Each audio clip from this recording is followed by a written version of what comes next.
welcome back to another chess video, everyone. So today we are talking about how to not lose chess rating. And this may sound overly simplistic, but I assure you it's a lot more complicated than it sounds, because as much as you might want to stop losing, there really isn't any way to get around it directly. So we do the next best thing. So the next best thing is to implement some kind of stop loss system to help cut our losses and help us control how we increase and decrease our chess rating. Now, this technique I've actually learned from people who are in the stock market, but the same thing has been applied with many poker players. It's been applied with many other people that deal with money on a regular basis. But it's not just money. It's anything that has to do with a lot of variance, a lot of risk, a lot of reward. All of those things, entrepreneurs use it. A lot of different people use it. And so what is this stop loss system that I'm referring to? And how can we apply this to chess? So first of all, before we answer that, we have to understand, well, what exactly is variance? So variance is a mathematical concept, and how this relates to chess is with our chess rating. Obviously, we win and lose. That's can't be changed. Unfortunately, we always try our best, but we don't always win.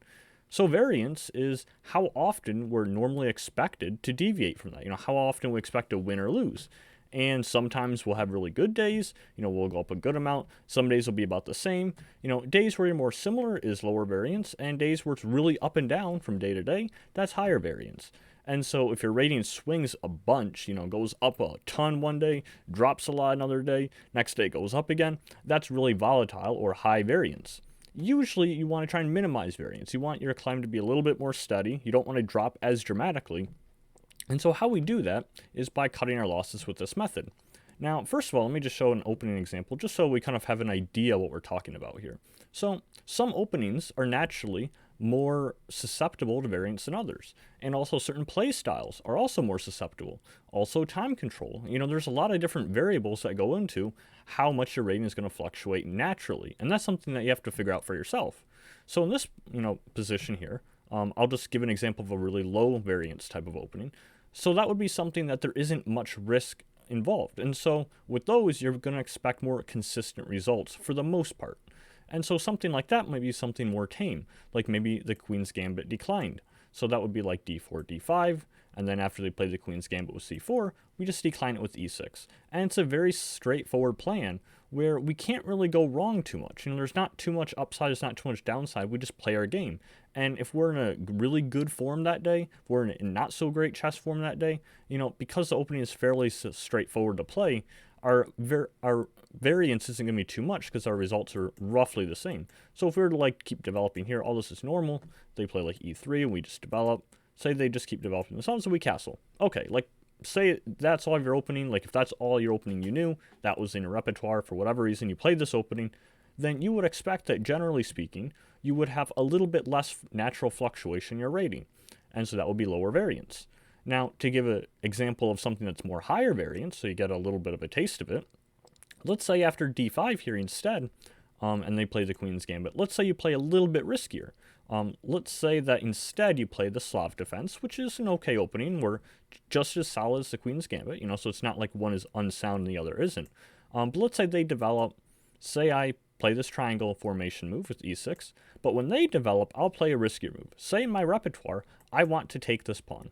And it's not quite a Queen's Gambit accepted. This is a separate variation known as the note boom variation, and it's very, very theoretical. And so it would go e3, I would try and support this extra pawn, and I'm going to try and hang on to this extra material. It's a very ambitious approach. And so white is going to start countering, usually with a4, trying to get rid of this pawn. If they can go exchange here, eventually they can try and threaten to win here. Then they're going to threaten, the bishop recapture. And white is going to be a lot better if they can do it. But black is going to try to do everything they can to stop them and hang on to their extra one pawn of material. So something like this, it's a lot more complicated. It's a lot more theoretical.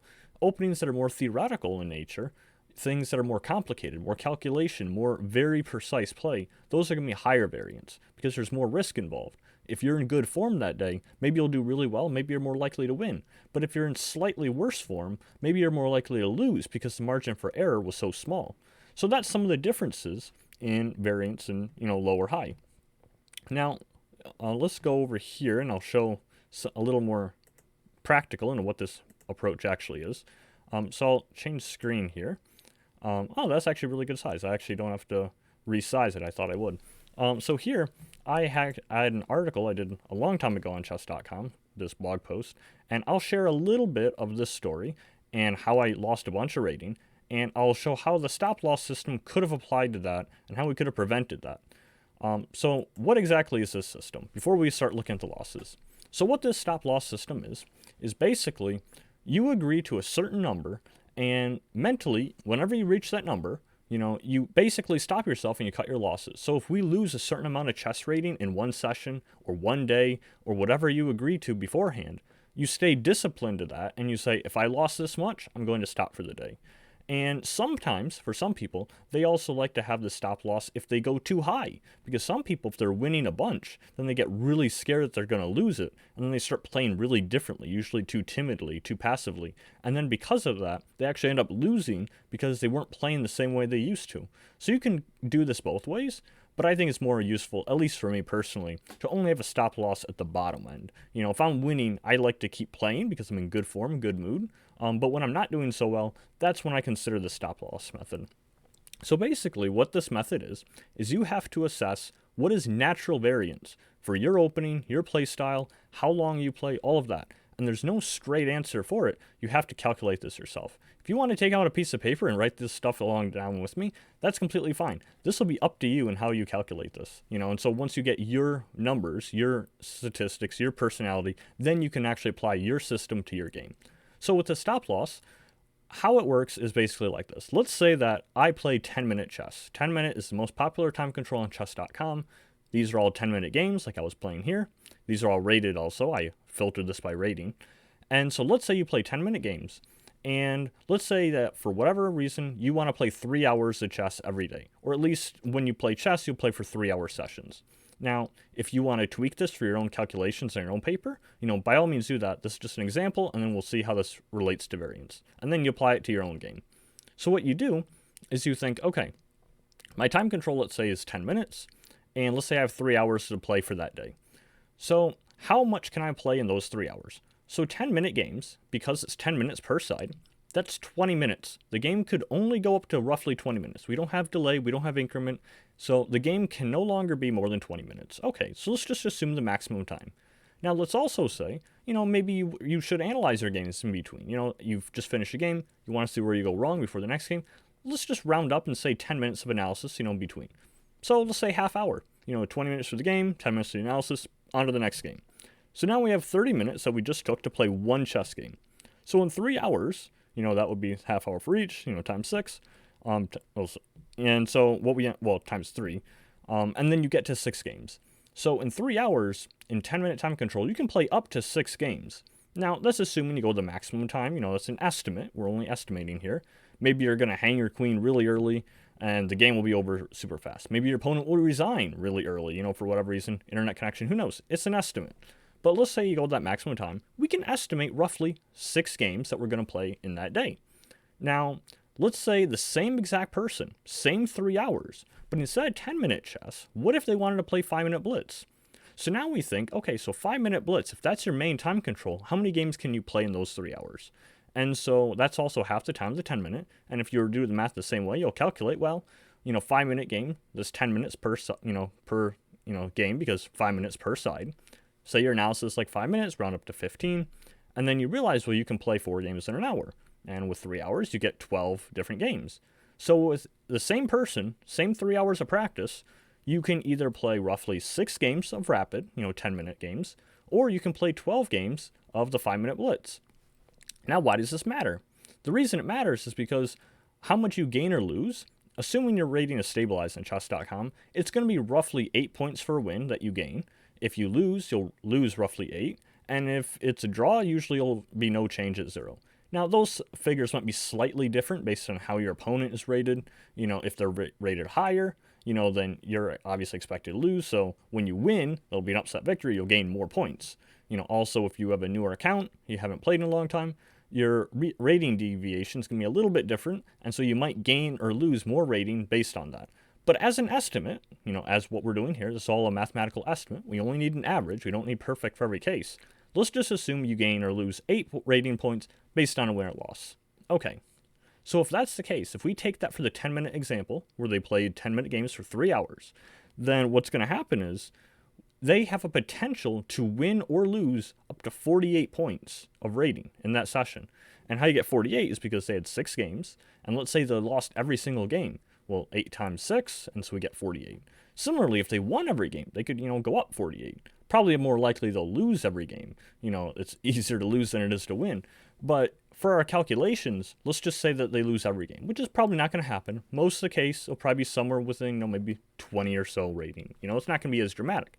But in this example, let's just say you lose every single game, really unlucky, really bad form, maybe something happened, who knows. So they drop 48 points in that one session. Okay, so that's the maximum that they could lose naturally with natural variance in that session. That's just how much the, session applies.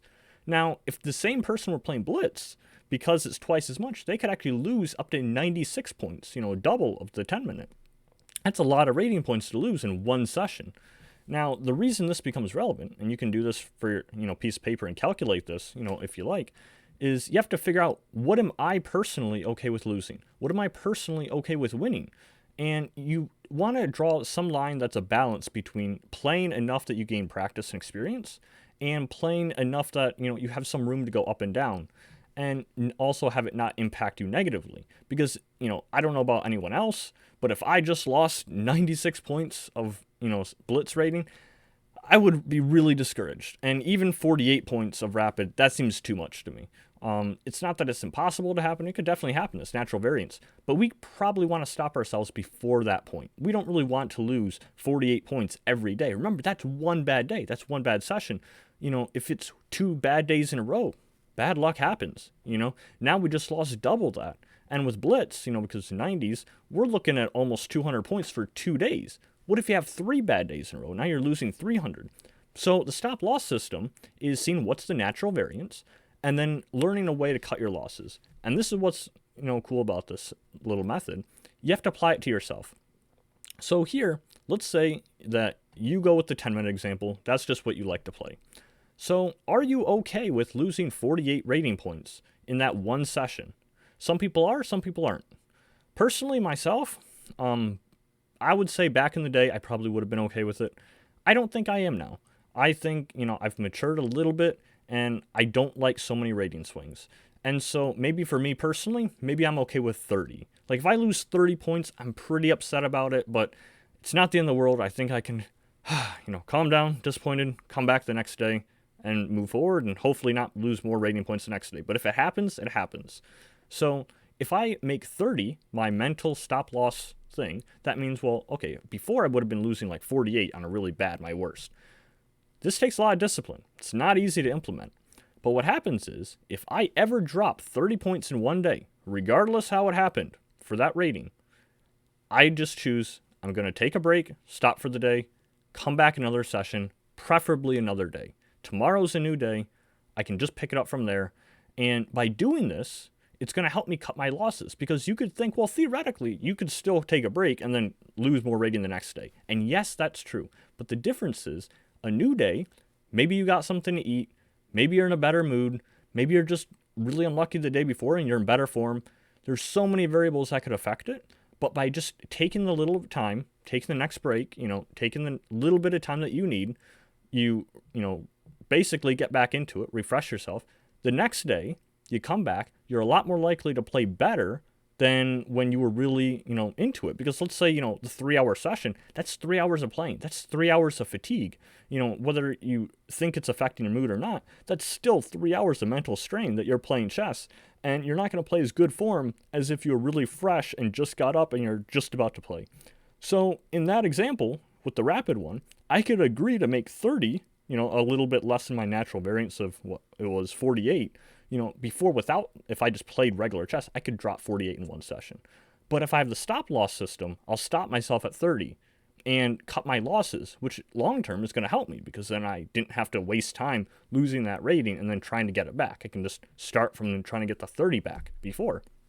But again, the same principle can apply to the Blitz, because let's say that instead of dropping 96 rating points, maybe that person is only okay with, say, dropping 50 Blitz rating points. If that's the number you agree to, then whenever you lose 50 points or more, that's when you stop for the day. And that's a very tough thing to do because you need a lot of discipline with it. Maybe the last game, you were tilted. Maybe the last game, it was like person wants a rematch. Doesn't matter. You have to have the discipline to say, I'm not in the best form right now, or it's better for my long-term play if I take a break and come back the next day.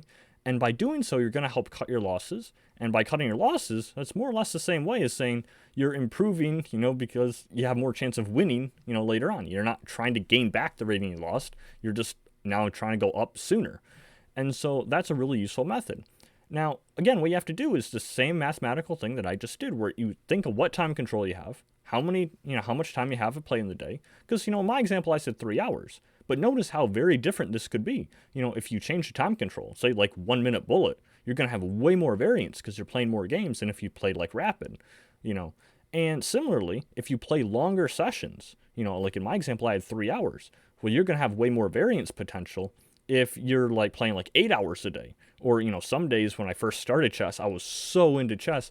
Some rare days I would even play like 12-hour sessions, just crazy long. And, was that really the best thing for my chess? It was good for my playing experience. I got a lot of practice in, which helped.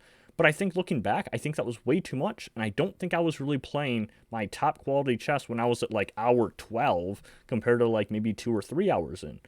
So you have to find the balance of, what's natural for you. How fatigued are you? Are you in the best form? And if you don't think so, you take a break for the day. And it's that simple. And cutting your losses is a very powerful thing.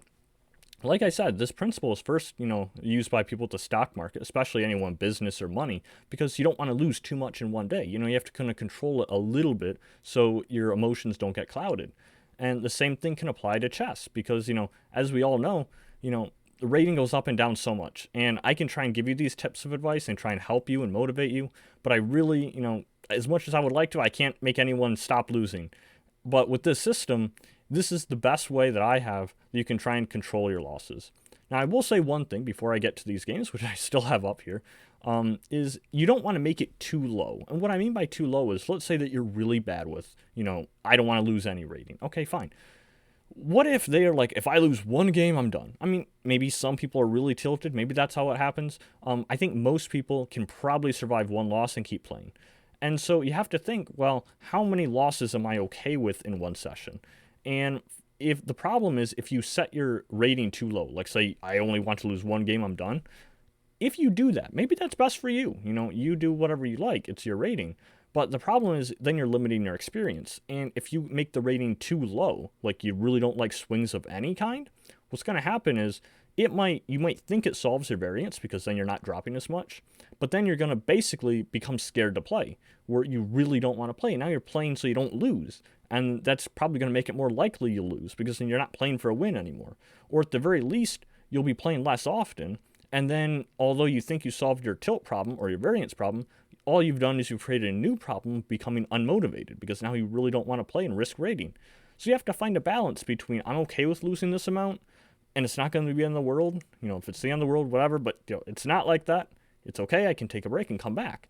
And so if you're okay with losing more rating, and I mean actually okay, it takes some trial and error figuring out what you're actually okay with, then try and pick a little higher variance that you're okay with losing.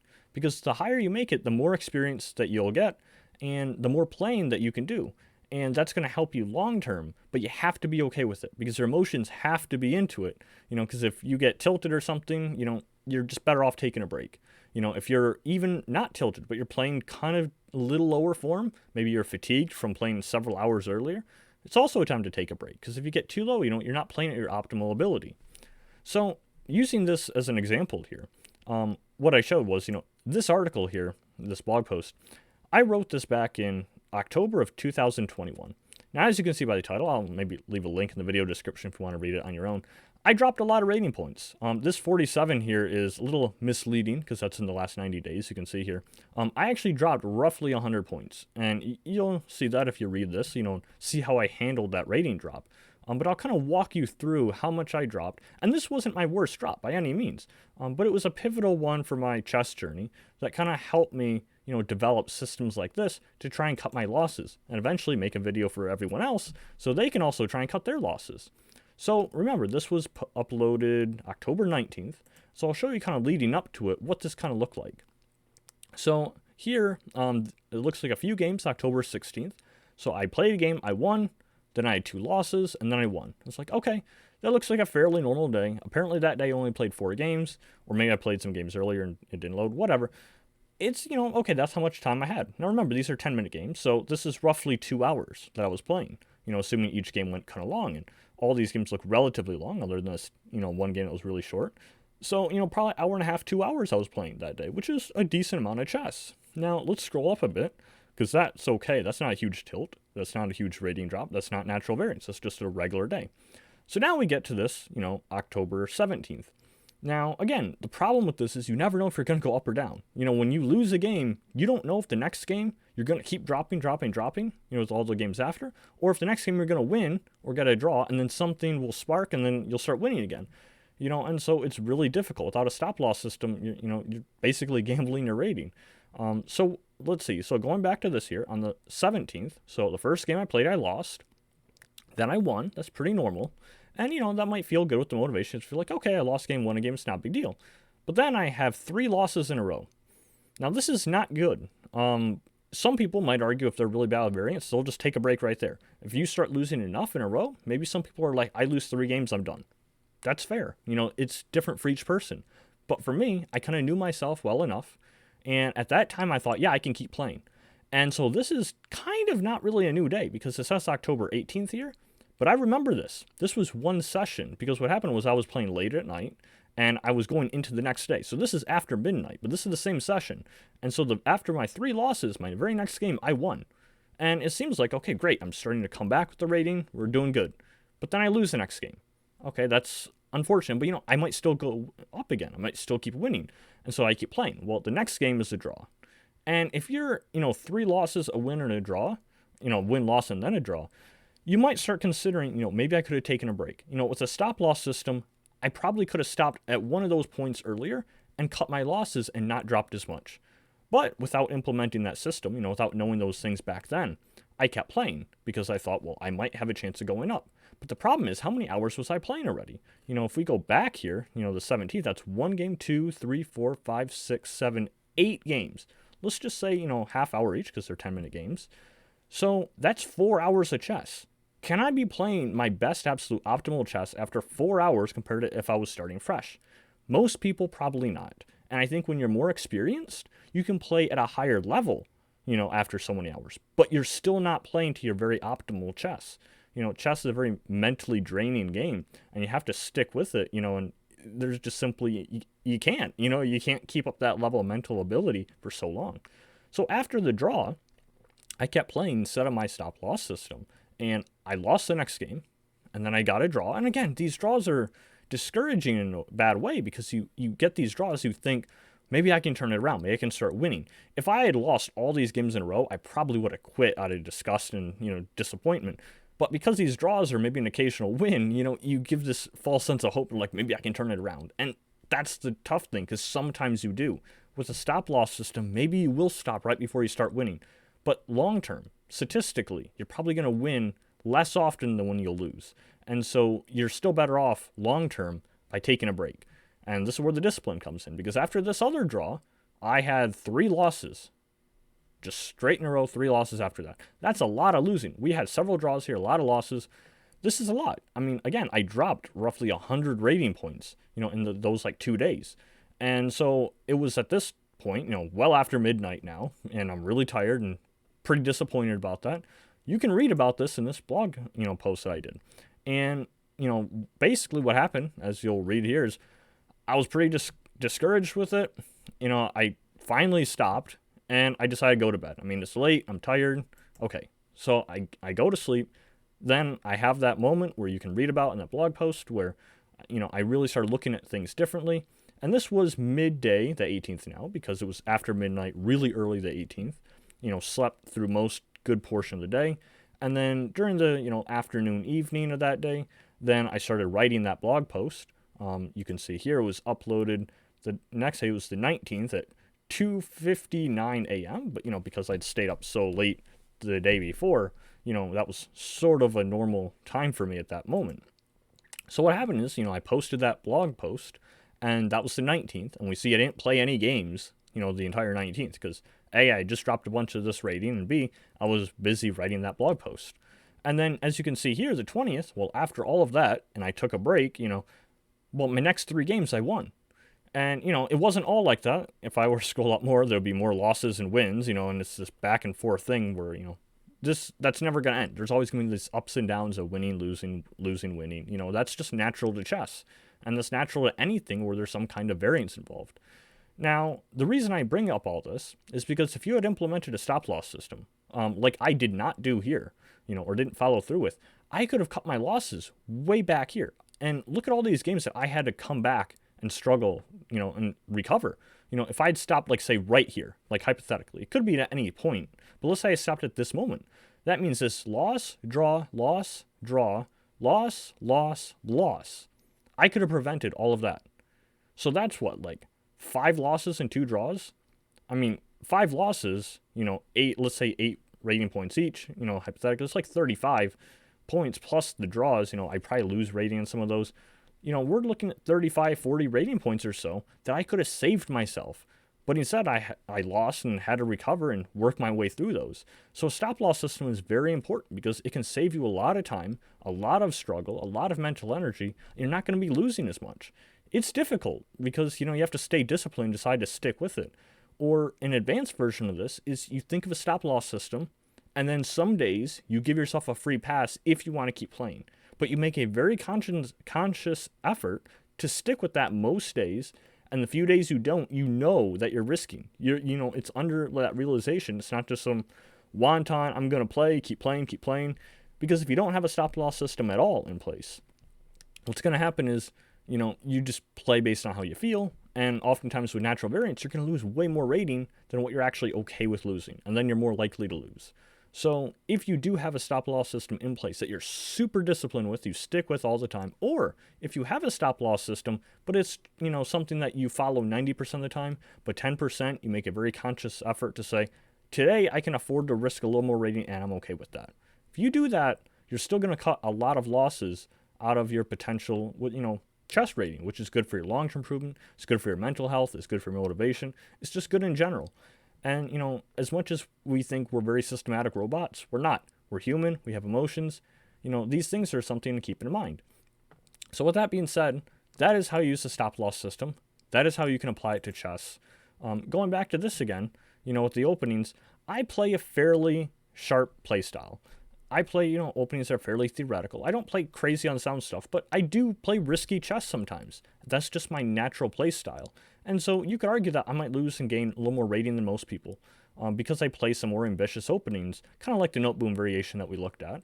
But, I don't play that anymore. But the point being, I do play some openings like that, and that's going to give me naturally higher variance. So without a stop-loss system, I'd be in a lot of trouble. But regardless what opening, the safest of safe openings, you're still going to have natural variance. And so a stop-loss system is still very helpful to implement. So I hope everyone found this useful. I really hope that you don't keep losing chess rating. If you're watching this video because you've just lost chess rating, I'm sorry for you. I really am. It does get better. You're not the only one. It's natural for everyone. And so, there isn't much to say other than I'm here in distance. I support you, and you're not alone. I hope you get better with your chess. And I hope the stop-loss system helps you so you stop losing chess rating. Thanks for stopping by, everyone. I'll see you in the next video.